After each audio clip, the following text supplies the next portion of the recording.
네, 임재록 강좌 27쪽 맨 마지막 해석부터 보겠습니다. 자, 읽으실까요? 도 배우는 이들이여 내 말을 고지 듣지 말라. 왜냐하면 내 말은 아무 근거가 없어서 임시로 허공을 채색한 그림의 모습 따위로 그려놓은 것과 같은 것이다. 자, 도 배우는 이들이여 내 말을 고지 듣지 말라. 내 말을 고지 듣지 말라. 왜냐하면 내 말은 아무 근거가 없어서 임시로 허공을 채색한 그림의 모습 따위로 그려놓은 것과 같은 것이다. 원문을 한번 보시면요. 도류여 막 취산승 설처 말막자예요. 취하다고요. 산승이 말하는 것을 그것을 말하는 것 이렇게 하면 되겠습니다. 그것을 취하지 말라 하고 왜냐? 왜 그런 것이냐? 설무 빙거 빙자는 기댈 빙자죠. 아무리 기댈 만한 그런 근거가 없는 것이다. 일기간 도화허공 임시로 또는 한때 도화는요 그림 도자지만 그릴 도자예요. 자, 허공을 그려놓고 여채화상 등유 무채색 유채색을 내 채자예요. 빛깔채 빛깔 있는 그런 그림의 모습 등으로 비유하는 것과 같다. 이 말씀은 무슨 얘기인가 하면 허공을 그림을 그리되 어떻게 허공은 그림 그릴 수 있나요? 없죠. 그것을 마치 색깔로서 어떤 형상을 그려놓고 허공으로 이렇게 그것을 설명하는 것 같다. 그렇게 비유하는 것 같다. 그런 얘기입니다. 이 말씀은 그 불법의 뿌리, 우리 성품의 근본 뿌리하고 다 있어요. 이 뜻은 우리의 성품은 우리의 본성은 참 마음은 허공처럼 텅 비어 있어요. 뭐라고 할 만한 그런 이름과 모양이나 그런 빛깔도 냄새도 느낌도 전혀 없는 그런 텅 빈 허공과 같은 것이죠. 그런데 이 우리의 텅 빈 성품을 그것이 바로 곧 불법이고 그것이 바로 불법의 핵심이고 진리인데 그것을 설명할 도리가 없는 것이죠. 그러니까 그 성품을 설명하기를 마치 거기에 뭐가 있는 것처럼 거기에 아주 중심된 뭐가 있어서 모든 것이 거기에 이렇게 따라서 일어나는 것처럼 설명을 한 것이다. 말이죠. 허공을 그리는데 허공을 그릴 도리가 없으니까 마치 색깔이 있는 어떤 모양처럼 그려놓고 이게 허공이다라고 얘기하는 것과 같은 것이다. 사실 불법이라고 하는 것은 진리라고 하는 것은 이야기를 할 바가 전혀 없어요. 무엇인가로 설명할 도리가 없어요. 또 있지도 않은 것이에요. 진리라고 하는 것이 있어가지고 우리는 그 진리를 지금 배워야 할 게 전혀 아니에요. 진리라고 하는 것은 편의상 영원히 변치 않는 도리가 있는 것처럼 이렇게 성자들께서 깨침을 얻고 난 뒤에 설명을 하고 있는 것이지 불법의 핵심이나 이런 진리나 또 우리 성품 그 자체는 무엇라고 할 것이 없어요. 가르쳐줄 수도 없고 배울 수도 없고 뺏어갈 수도 없고 설명할 수도 없고 그렇기 때문에 임재 스님이 도 배우는 이들이여 도리야 내 말을 고지 듣지 말라. 내가 지금까지 수많은 가르침을 주고 말을 했지만 거기에 끌려가서는 안 됩니다. 그것은 비유다. 그리고 그것은 제자들에게 자극을 위해서 하는 말이죠. 실제로 진리라고 하는 것을 가지고 있어서 또는 어디 있어서 그 진리를 설명해 주는 게 아니라는 얘기입니다. 절대로 진리라고 하는 것은 독립적인 체계가 있는 게 아닙니다. 불법은 무엇인가 있어서 그것을 불법이라고 부르는 게 아닙니다. 부처님이나 조사께서는 무엇인가를 가지고 있어서 중생은 가지고 있지 않은 무엇인가를 그분들은 깨닫고 가지고 있어서 그것을 설명하는 게 아닙니다. 우리가 진리다 또는 도다 또는 불법이라고 하는 것은 그야말로 화공을 마치 뭐가 있는 것처럼 그림 그려가지고 어떤 형상으로 보여주는 것과 같은 것이다. 제가 그런 표현을 전에 한 적이 있습니다. 유리창이 있는데 그 유리창을 처음에 건물을 지어놓고 창틀을 만들어놓고 유리창을 안 끼워놓죠. 처음에는. 그런데 이제 다 이제 거의 다 건물 공사를 마무리해놓고 마지막에 이제 유리창도 거기다가 붙여놓습니다. 유리창을 붙여놓고 거기에 이제 그 내부는 다 보이죠. 아직 이제 뭐 입주하지 않은 것이기 때문에 그 창 내부에는 그냥 벽만 이렇게 그냥 시멘트 벽이라든지 바닥만 이렇게 보입니다. 근데 건물에 사람들이 거기서 입주를 하지 않았기 때문에 그냥 빈 공간 같이 보여요. 그래서 유리창을 갖다 거기다 이렇게 붙여놓고 난 뒤에는 그 유리창을 잘못하면 사람이 빈 공간인 줄 알고 그냥 들어가다가 유리창을 깰 수가 있기 때문에 거기다가 항상 붙여놓는 게 있죠. 유리주의라고 이 종이에다 써서 테이프로 붙여놓습니다. 유리주의. 그러면 그 종이는 무엇을 의미하느냐? 유리를 보라는 뜻이에요. 이 종이는 종이에 종이에다가 글을 써놓고 붙인 그 목적은 종이 자체에 있는 게 아니고 유리를 보라는 의미예요. 만약에 종이가 없어도 유리를 볼 줄 아는 사람은 거기에 유리창에다가 머리를 받지 않겠죠. 깨뜨리지 않겠죠. 근데 모르고 빈 공간인 줄 알고 창틀만 있는 줄 알고 거기에 들어가려고 하는 사람이라 보면 그 유리가 안 보여가지고 깨뜨릴 수 있겠죠. 그러니까 그것을 가리키느라고 유리주의라고 써놓는단 말입니다. 종이를 붙여놓는다는 거죠. 그것은 종이를 보라고 하는 것은 바로 유리를 보라고 하는 손가락에 불과하다는 거죠. 그와 마찬가지예요. 우리 성품을 자꾸 가르치는 것은 성품이 어떻다라고 얘기하는 것은 우리 성품에 무엇이 있어서가 아니라 그 가르침을 통해서 자기 성품을 보라고 하는 거예요. 텅 비어서 아무것도 없고 그야말로 아무것도 없다고 하는 것까지도 비어있는 일체의상이 비어있고 일체의 이름도 갖다 붙일 수 없는 존재를 갖다가 전혀 우리가 볼 수도 느낄 수도 없는 그 자기의 마음을 보라는 뜻입니다. 자기의 성품을 보라는 뜻이에요. 그래서 수많은 84,000법문을 서가모니 부처님께서 해주시고 우리 대웅사님도 그 많은 법문을 제자들에게 해주신 것이죠. 그런데 막상 우리가 가지고 있는 본성, 그 진리라고 하는 것은 이름은 그렇게 붙어있을 뿐이지만 실제로는 아무것도 없다는 거예요. 그걸 갖다가 뭐라고 얘기했냐면 본래 무일물이라고 합니다. 본래 무일물. 본래부터 아무것도 없었다.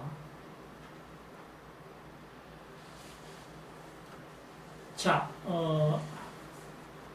우리가 허공을 보지 못하는 사람은 허공을 바라보라고 우리가 할 수 있는 것은 연기를 피웁니다. 연기를 피워가지고 허공을 보여줘요. 연기를 바라보다 보면 그 바탕에는 허공을 보게 되어 있는 거죠. 그 허공을 보면 아무것도 없으니까 볼 데가 없어서 허공이라고 하는 인식을 못한다면 종이라도 태워가지고 연기를 피워서 허공에다 이렇게 피우게 하죠. 그 연기를 보면서 우리가 허공을 인식하는 거예요. 모든 것이 그렇다는 거죠.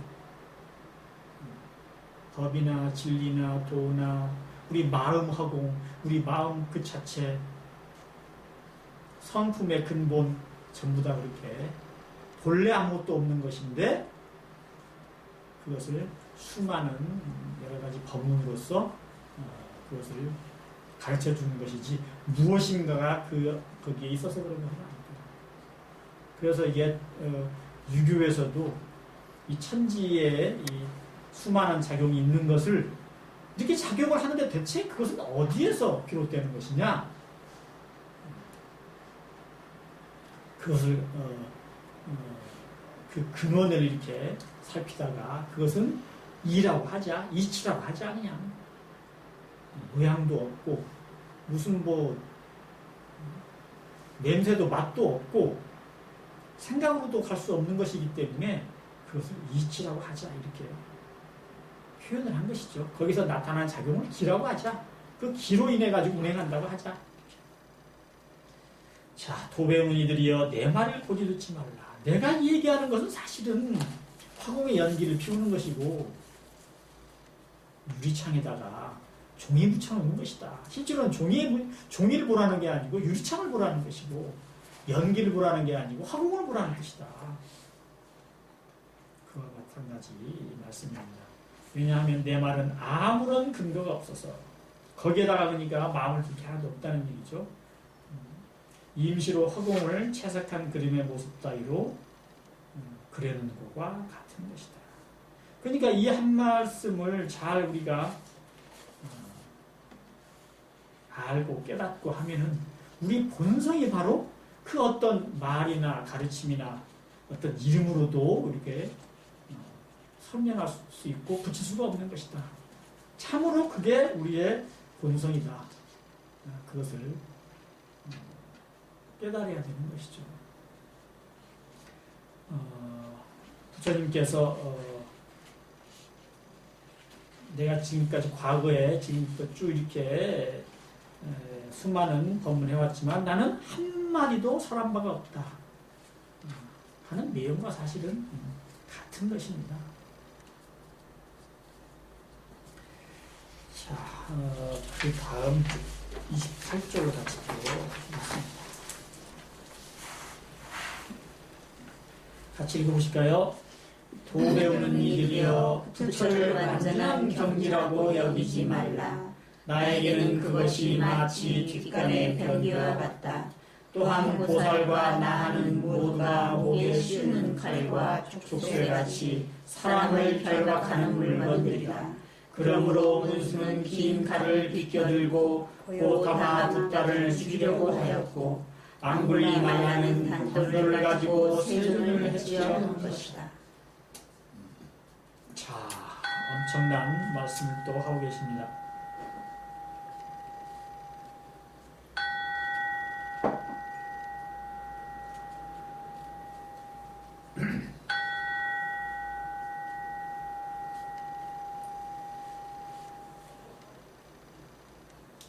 도 배운 이들이여 부처를 완전한 경지라고 여기지 말라. 원문은 뭐라고 나왔어요? 구경이라고 나왔어요. 구경.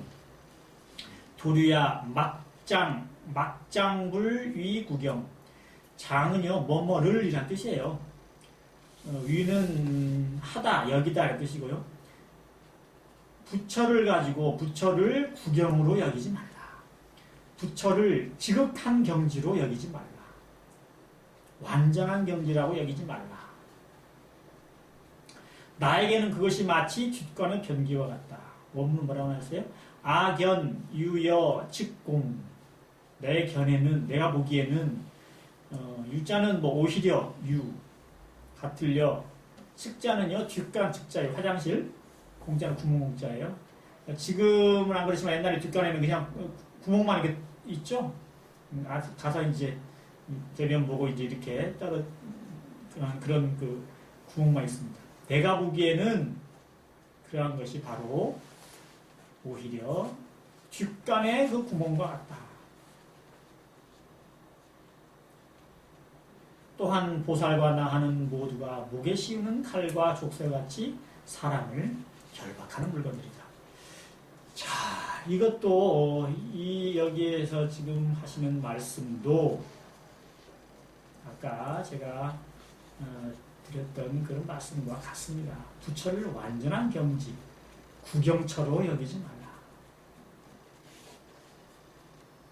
왜 그렇죠? 부처라는 말, 부처라는 그런 이미지, 그런 것도 갖지 말라. 그것도 상이다 말이죠. 부처라는 상, 고귀하다는 상, 맨 높아서 맨 꼭대기 있고 최후의 어떤 그거라는 상, 구경이라는 상. 왜 그런가 하면 그것은 부처라고 하는 것은 얻을래야 얻을 수가 없는 것이다. 그러니까 우리는 부처가 돼야 되겠다. 부처의 그런 경지를 얻어야 되겠다고 하지만 이미 거기에는 우리가 부처라고 하는 것을 이미지화해서 상을 우리가 두고 있는 것이다. 부처라고 하는 것은 상이 없는 자리고 부처라고 하는 그 자체도 사실은 실제로는 얻을 수가 없는 자리다.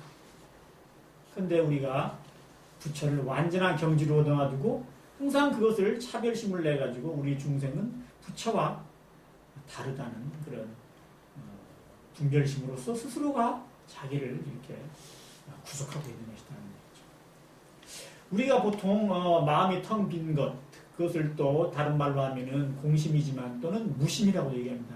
마음이 없다 해서 무심이라고 하는데 무념, 무심이라고 하는데 옛 조사 스님들은 이 무념도 무심도 사실은 아직 한꺼풀이 남아있다. 이렇게 얘기를 합니다. 무심유격 일중관, 유명한 그런 선가의 조사의 스님의 말씀인데 무심이라고 하더라도 아직 오히려 한 커다란 관문이 남아있다. 한 커다란 관문을 거기에 이렇게 떨어져 있는 것이다. 과거에 불교의 조사 스님 가운데 동안 상찰 스님이라고 계세요. 이분이 이제 무심유격 일중관이라는 말을 하신 분인데, 그런 말씀 하신 분인데, 동안 상찰 스님이라고 계시는데, 이분이 이런 개성을 남겼습니다. 문군 시민 작하안. 문론이 물문자예요. 군은요, 임금 문자인데요. 자네, 그대란 뜻입니다. 시민, 우리가 알죠? 이루어는 재불재성의 시민이요 이렇게죠. 네. 시민 마음심자에다가 도장 인자요. 그대에게 묻노니 시민이라고 하는 게 작하안 지을작자 어찌하자의 얼굴한자 어떤 얼굴이드냐 그대에게 묻노라 이런 뜻입니다.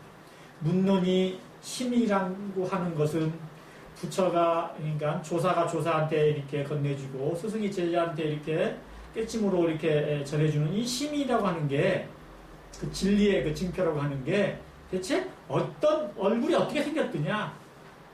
문군 시민 작간 시민 하인 감수전 시민을 하인 어찌하자 사람이죠. 어떤 사람이 시민을 어떤 사람이 감히 수전 줄 숫자에 전할 전자예요. 누가 주고 전한다고 하는 것입니다. 시민을 대체 어떤 사람이 감히 전하고 준다고 전수한다고 할 수 있느냐? 역겁 탄연 무이색 역겁 지날 역자에 역사할 때 역자인데요. 겁은 우리가 몇겁 몇겁 할 때 그 긴 세월을 겁이라고 하죠. 역겁에 그러니까 수많은 겁에 걸쳐서 탄연하여 탄자는요 평탄하다의 탄자입니다. 평평하다라는 뜻이에요. 또는 뭐 크다 이런 뜻도 있고요. 또는 뭐 뚜렷하다 이런 뜻도 있더라고요. 자, 수많은 겁에 걸쳐서 그 세월에 걸쳐서 평탄하여 늘 그렇게 평탄하고 크고 원래 그렇게 평탄해서 무이색 없을 무자에 달을 이자에다가 빛색자예요.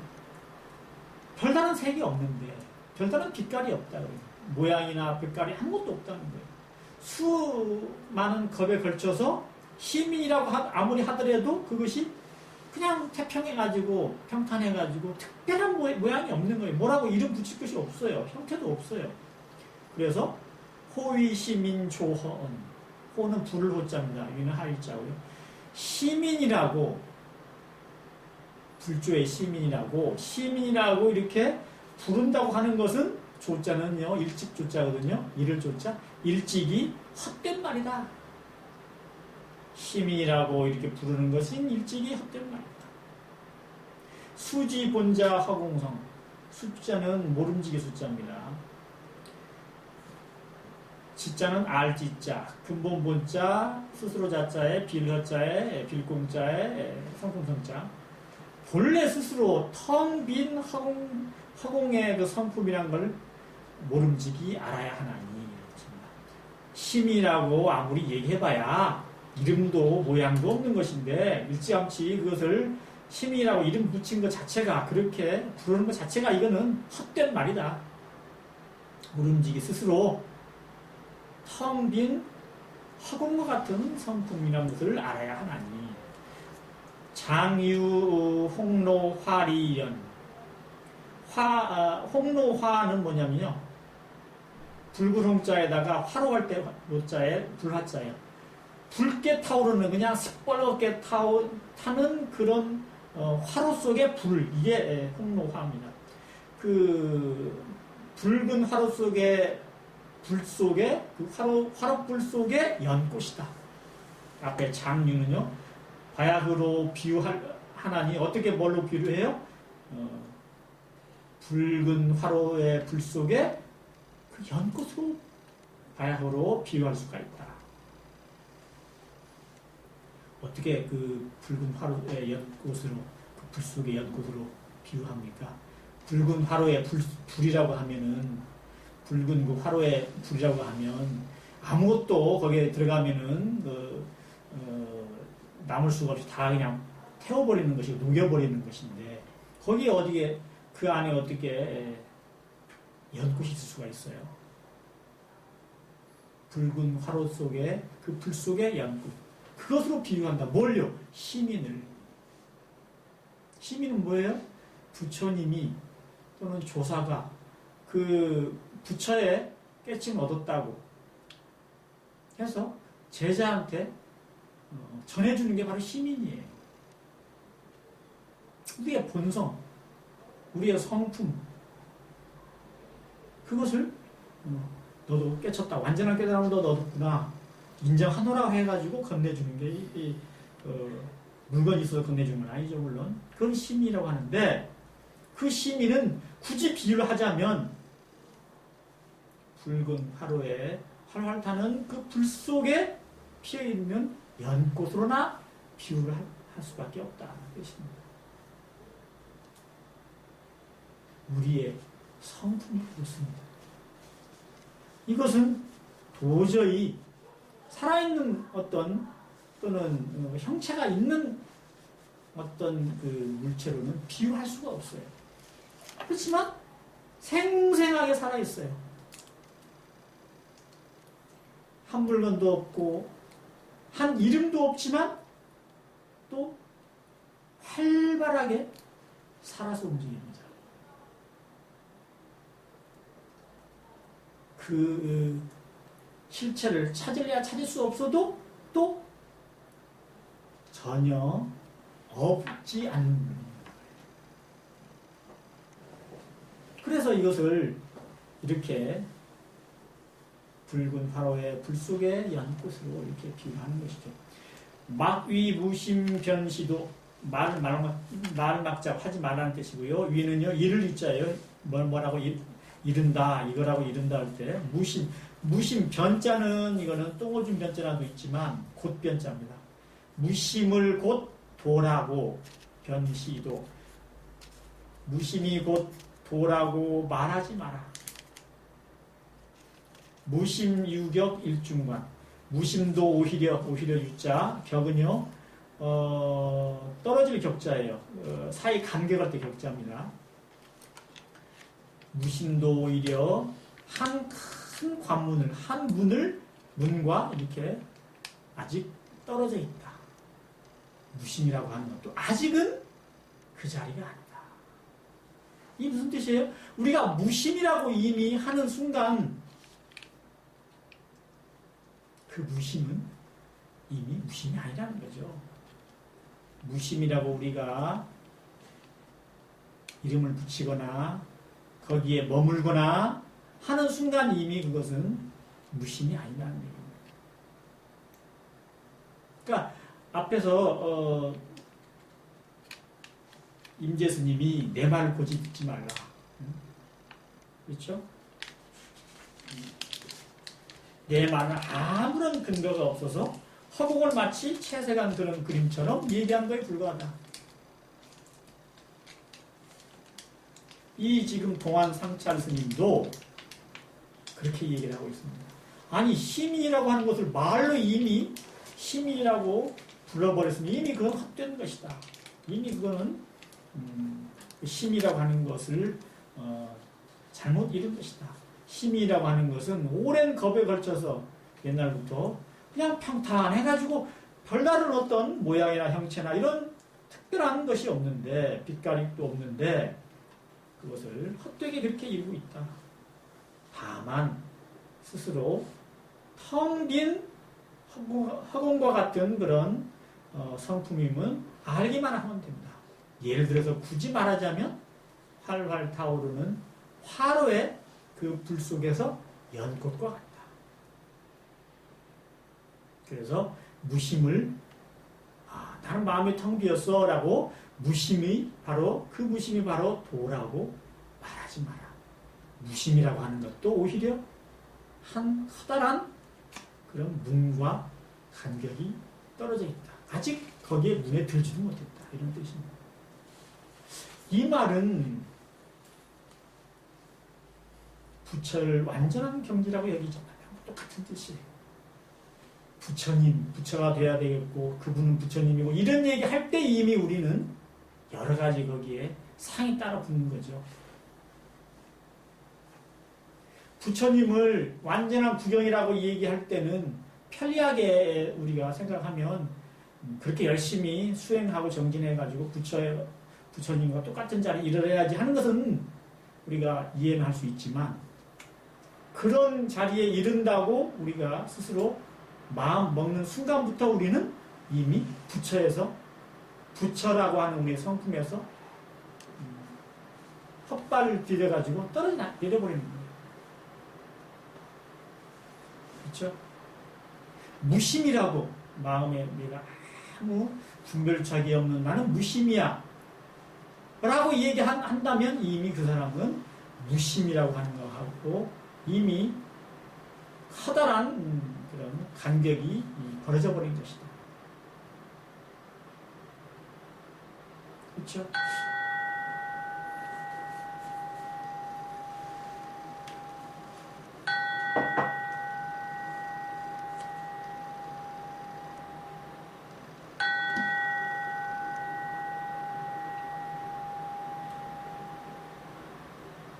임재스님은 이 불법이라고 하는 것, 부처님이라고 하는 이런 개념까지도 완전히 그 마음 가운데 쳐부수라고 얘기를 합니다.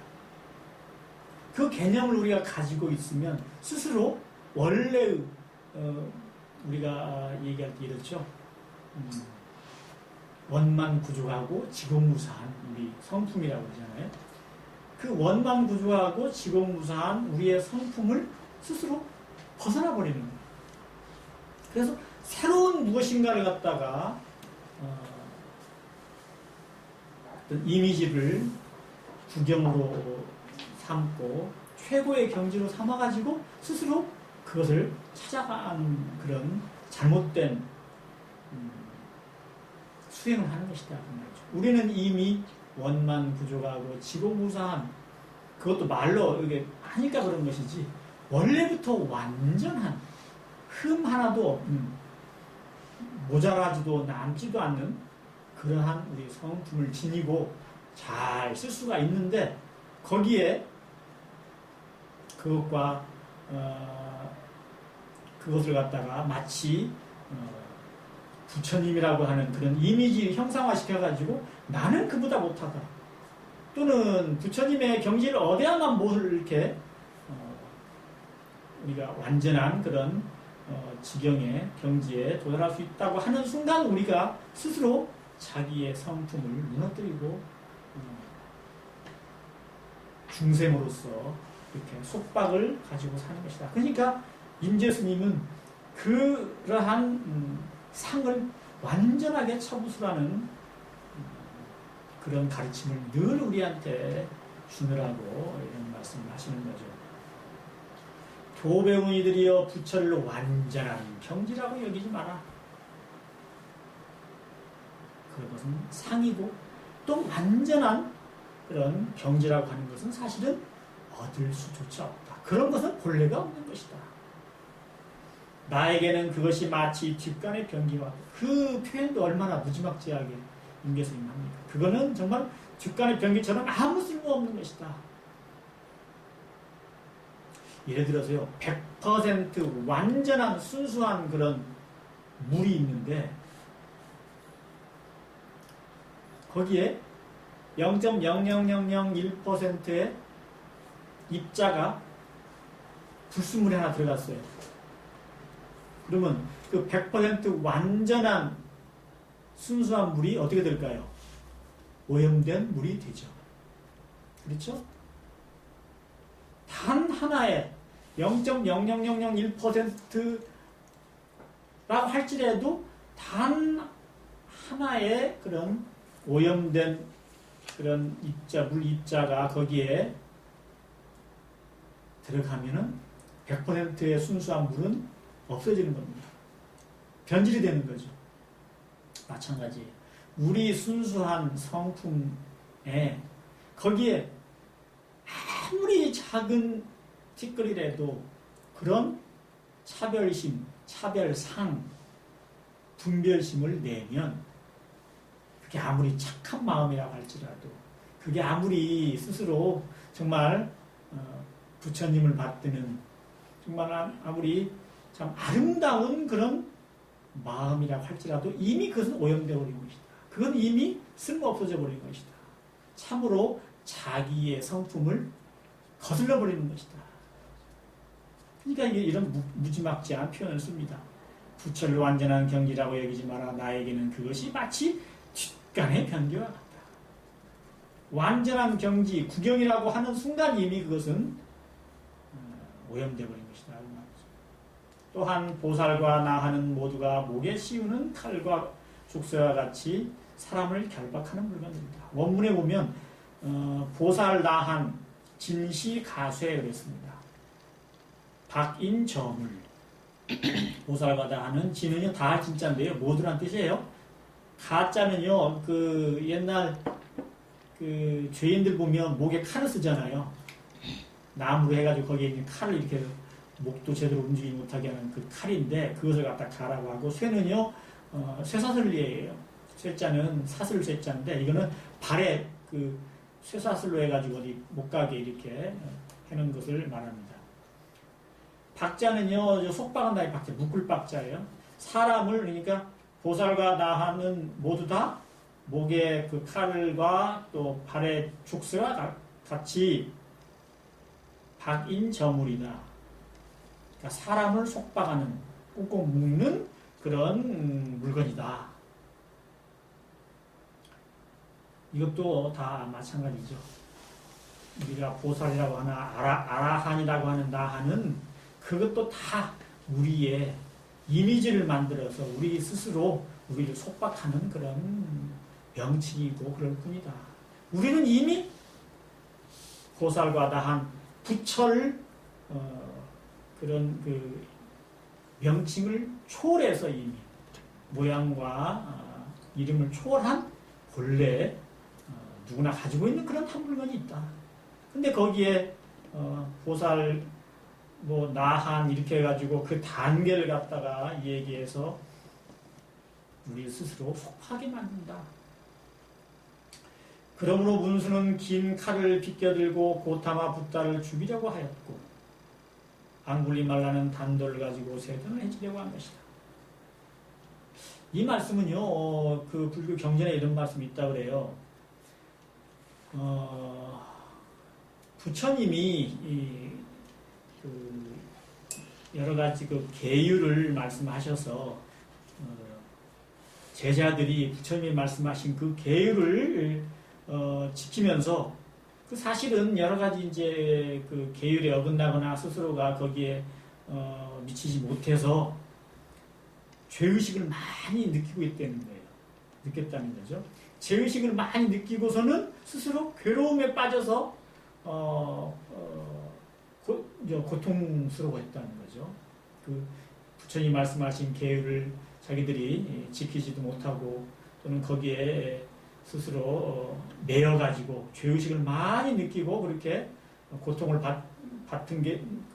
받는 게 아주 지나치게 아주 고통을 받다 보니까 문수보살이 그것을 이렇게 해안으로 이렇게 비춰보고서는 칼을 가지고 부처님을 이렇게 해치려고 했다. 그런 경전에 나온다고 합니다. 그래서 문수는 긴 칼을 비껴들고 고타마 북달을 죽이려고 하였고, 이게 원문은 소위 문수 장검, 소위는요 그러므로란 뜻이에요. 그러므로 문수보살이 장검, 장자는 무기장자예요. 칼검자고요. 무기를 빼들고 살어 구담, 구담은 그 글자의 뜻 관계없이 고타마, 시달다, 고타마, 그 부처님의 이름이죠. 그 고타마를 이제 중국 그 음으로 해가지고 한자로 취한 것입니다. 그러니까 부처님을 고타마 붓다를 어자는 주길 살자에다가 어자는요 뭐뭐 을이란 뜻이에요. 뭐뭐에서 뭐뭐로 또는 뭐뭐 을리는데 고타마 붓다를 죽이려고 했고, 앙굴리말라, 앙굴지도, 앙굴리말라는 가질지자예요. 칼을 들고 헤어 석시, 부처님은 이제 서가모니에 부처님이라고 해서 석시라고 하죠.